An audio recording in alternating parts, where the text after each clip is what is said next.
नमस्कार, मैं गौरी, देख रहे हैं आप सी न्यूज़ भारत। खबर सरगुजा से है। यहाँ जिले के ग्राम पंचायत भिटुआ में प्रशासकीय स्वीकृति से पहले पुल का निर्माण कर दिया गया। यहाँ इंजीनियर ठेकेदार की मिलीभगत सामने आई है, लेकिन सरकार को बिना खर्च किए ही 10 लाख रुपए की लागत का पुल मुफ्त में मिल गया है। दरअसल सीतापुर विकास खंड के ग्राम भिटुआ में 10 लाख रुपए की लागत से पुल का निर्माण किया जा रहा था। यहाँ शासकीय नियमों की अनदेखी करते हुए प्रशासकीय स्वीकृति से पहले ही पुल का निर्माण ठेकेदार द्वारा कर दिया गया। ग्रामीणों ने बताया कि इस पुल का निर्माण ठेकेदार द्वारा पूरा कर दिया गया है। इधर इस पूरे मामले को लेकर क्षेत्र विधायक राम कुमार टोप्पो ने भी कहा कि प्रशासकीय स्वीकृति के बिना प्रशासकीय स्वीकृति के कार्य करना बिल्कुल गलत है और इसकी जांच करवाई जाएगी। दूसरी ओर जिला पंचायत सीईओ ने इस मामले को लेकर कहा कि अगर प्रशासकीय स्वीकृति से पहले ही पुल का निर्माण कर दिया गया होगा तो उस निर्माण कार्य की राशि जारी नहीं होगी। वहीं प्रशासकीय स्वीकृति के बगैर निर्माण कार्य करना पूरी तरह से अवैध माना जाता है। गौरतलब है कि पुल का निर्माण ठेकेदार और इंजीनियर द्वारा भ्रष्टाचार को बढ़ावा देने के लिए प्रशासकीय स्वीकृति से पहले ही पुल का निर्माण कर दिया गया है, लेकिन इस सरकार को बिना खर्च किए ही 10 लाख रुपए लागत का पुल बनाकर अब तैयार हो गया है, जो कि ग्रामीणों के लिए बरसात के दिनों में आने जाने के लिए सहूलियत होगी। केदार गुप्ता शाहपुरा भिटुआ में रहते हैं सर। पुलिया बना है और पुलिया बन के तैयार भी हो गया है। कितना फ़ायदा होगा इससे आपको? फ़ायदा तो है सर, चलने पर गाड़ी वाड़ी चलेगा। वो यहाँ पुल बनाने के लिए बोले हैं तो पुलिया से ज़रूरी था यहाँ, इसलिए बन गया है पुलिया। अच्छा। और चलने फिरने में भाई पानी छोटा भी बढ़ता तो बनता, लेकिन बड़ा बन गया तो ठीक है। कहिए तो पुलिया बन चुका है अभी चलने लायक। कितने ठेकेदार लोग बनवा रहे हैं? इसमें से दो आदमी आए थे बस। एक तो सीतापुर का था, एक तो सुरेशपुर का था बस। दो ही आदमी आए थे ठेकेदार लोग। हाँ। क्या बोले सर? सरपंच के पास गए, सरपंच बुलाया कि यहाँ पर अलॉटमेंट दिया कि यहाँ पर पुलिया बनना चाहिए। इसके बाद नाप जोक किए और पुलिया बना। कौन आया था नाप जोक करने? वही दोनों आए थे। इंजीनियर नहीं आया था?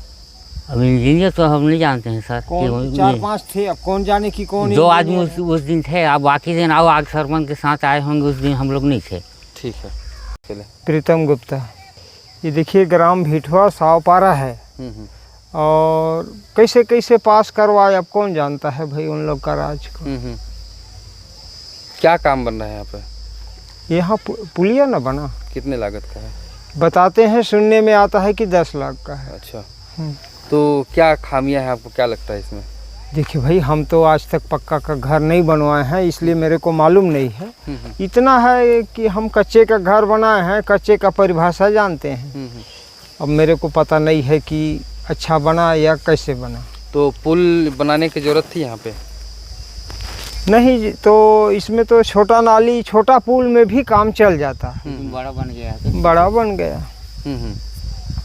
अच्छा। कौन बनवा रहा है इसे? ये भाई 4-5 जन बोलते हैं, कौन सेठ है कौन गुप्ता है, इसी टाइप का। हम किसी का नाम नहीं जानते हैं। अच्छा। 5-6 ठेकेदार हैं? अरे तो वैसे ही कहते हैं, कोई कहते हैं सीतापुर का सेठ है, इसके बाद बताते हैं कि कोई गुप्ता है, बस। अच्छा। तो पुल अभी बन गया कि नहीं बन पाया अभी तक? भाई उनके अनुसार में तो मुरुम डालेंगे, समतली करेंगे, होगा।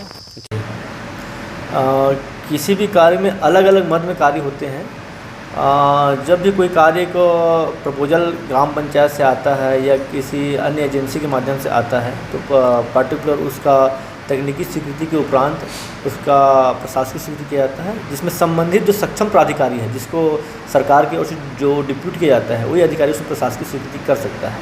खासकर जिला पंचायत के केस में जब ऐसे मामले आते हैं तो लगभग 50 लाख तक का एम्पावर किया गया है जिला पंचायत सीईओ को, और वो भी जिला पंचायत सीईओ स्वयं नहीं करते हैं, उनके माध्यम से कलेक्टर साहब से अनुमोदन उपरांत उसमें कार्य स्वीकृति की जाती है। सर, अगर उससे पहले अगर प्रशासकीय स्वीकृति से पहले अगर काम हो गया होगा तो क्या इस पर किस तरह से देखा जा सकता है इसको? प्रशासकीय स्वीकृति से पहले यदि कोई कार्य पहले से स्वीकृत कर लिया गया है बिना प्रशासकीय स्वीकृति तो निश्चित तौर पर वो इलीगल की श्रेणी में आता है। तो क्या लगता है ग्राम पंचायत जो भिटुआ में जो बना है सीतापुर विकासखंड में, तो इसमें किस तरह से इसमें देखेंगे, क्या कार्रवाई होगी इस पर? ऐसी कोई शिकायत हमें प्राप्त नहीं हुई है। आपके माध्यम से जानकारी प्राप्त हो रही है और इसकी जांच की जाएगी। यदि ऐसी कुछ है और हमारे पास हमको पता चलता है कि बिना प्रशासकीय स्वीकृति के यदि कार्य किया गया है तो अवैधानिक है और निश्चित तौर पर उसमें किसी प्रकार की कोई राशि तो भविष्य में जारी नहीं की जाएगी। अभी देखिए, आचार संहिता के बाद में काफ़ी निर्माण कार्यों में जो बीच बीच में हो रहे थे उन पे नज़र कम रखा गया है, लेकिन काफ़ी जगह पे हो रही इक्का दुक्का। लेकिन जिस हिसाब से आदर्श आचार संहिता है उसको ध्यान में रखते हुए निरीक्षण जैसे कार्रवाई हमारे द्वारा नहीं किया गया है। किन मापदंडों को ध्यान में रखें? देखिए, निर्माण कार्य का एक सरकारी गाइडलाइन होता है हर एक निर्माण कार्य का, उसके अनुरूप काम हो ताकि जो भी निर्माण काम हो रहे हैं वो लंबा समय तक चले। देखिए, यदि इस विषय ऐसा आया है तो उसको जांच करवाया जाएगा। किस तरह से जांच करवाई जाएगी? आपको क्या इसमें जानकारी है कि प्रशासनिक स्वीकृति पहले होती है या तकनीकी स्वीकृति पहले होती है? क्या लगता है आपको? नहीं, देखिए, गाइडलाइंस के आधार पे तो स्वीकृति पहले होना चाहिए, और यदि स्वीकृति के बगैर काम हो रहे हैं तो इसको जांच करवाया जाएगा। सरगुजा से सी न्यूज़ संवाददाता रिंकू सोनी की रिपोर्ट। इस खबर में बस इतना ही। देश दुनिया की बड़ी खबरों के लिए देखते रहिए सी न्यूज़ भारत।